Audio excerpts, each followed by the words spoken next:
Ang kwentong ito ay ipinadala ni Lando. Nangyari ito taong 1995 sa lalawigan ng Samar. Simulan na natin ang kwento. Isang magandang umaga po, Sir Captain Kokak. Sana ay nasa mabuti kayong kalagayan at malusog na pangangatawan. Nais ko po sanang ibahagi ang isang karanasan noong ako ay binata pa lamang. 20 anyos pa lang ako noon, sa Samar. Noong mga panahong yon, nagtatrabaho ako sa isang maisan na pagmamay-ari ng isang negosyante. Tungkulin ko ang magbantay upang walang magnakaw ng mga bunga. Subalit sa totoo lang, hinahayaan ko ang sino mang pumitas. Basta sapat lang para pantawid gutom ng kanilang pamilya. Nakakaawa kasi ang kalagayan ng ilan sa aming mga kalugar noon. Sino-sino pa nga ba ang magtutulungan kundi kami-kami rin. Bukod dito, hindi naman mapapansin ng amo ko ang ilang pirasong mawawala dahil sa lawak ng kanyang lupain at saganang ani. Isang hapon, habang papalubog na ang araw, may napansin akong kumakaluskos sa isang bahagi ng maisan.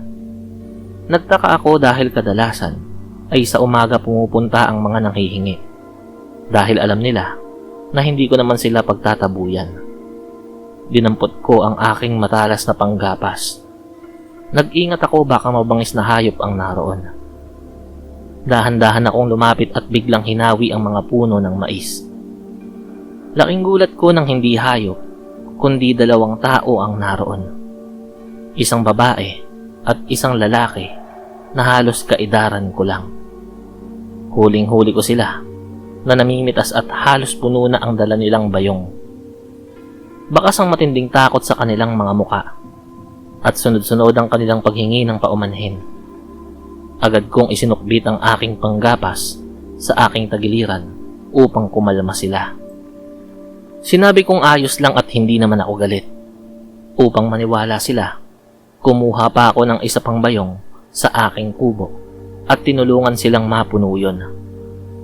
Pinayuhan ko silang umuwi na agad bago pa sila makita ng ibang bantay. Biglang naiyak ang babae dahil sa pasasalamat.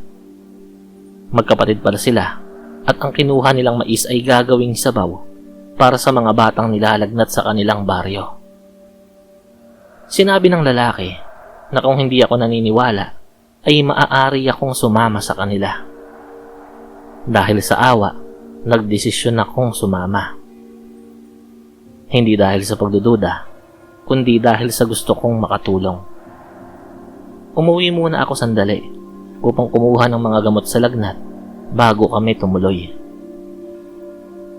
Inabot kami ng mahigit 3 oras na lakaran paakyat ng bundok. Nakarating kami sa isang bahagi ng kagubatan kung saan may mga kabahayan, nagasera lamang ang nagsisilbing ilaw. Agad kaming sinalubong ng mga residente na noong oras na yon ay tulong-tulong sa pagkatay ng isang baboy ramo. Iniluto nila ang mga dala naming mais at ginawang malapot na sabaw para ipakain sa mga batang may sakit, kasabay ng pamamahagi ng mga dinala kong gamot. Matapos akong pakainin ay pinatulog nila ako sa isang kubo. Masaya ang aking pakiramdam dahil nakatulong ako sa kanila. Kinaumagahan, nagising ako sa ingay ng tawanan at katuwaan sa labas. Akala ko ay dahil magaling na ang mga bata. Kaya sabik akong bumangon at binuksan ang pinto upang makihalubilo. Ngunit halos tumigil ang tibok ng puso ko dahil sa aking nakita. Ang ilang residente roon ay may kakaibang itsura. Halos kalahati sa kanila ay may itim na muka, bisig at paa. Hindi dahil sa dumi, kundi dahil sa makapal at itim na balahibong tumubo sa kanilang mga balat.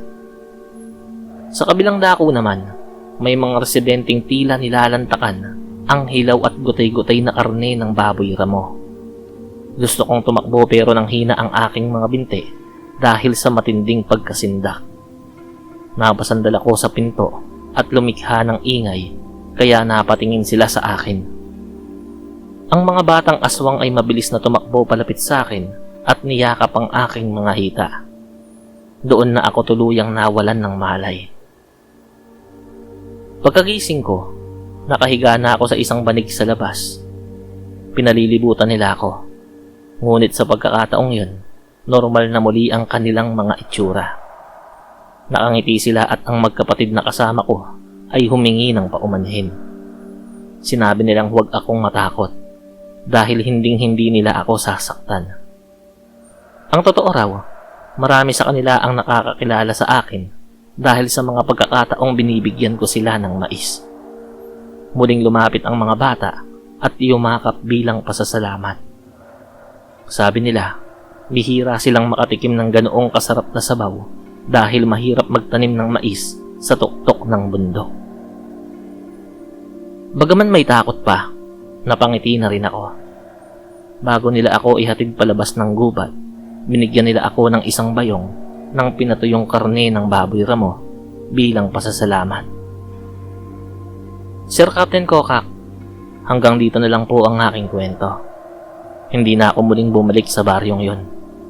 Ngunit hindi ko malilimutan kung paano ako itinuring na kapamilya ng mga residente roon sa baryo ng mga aswang.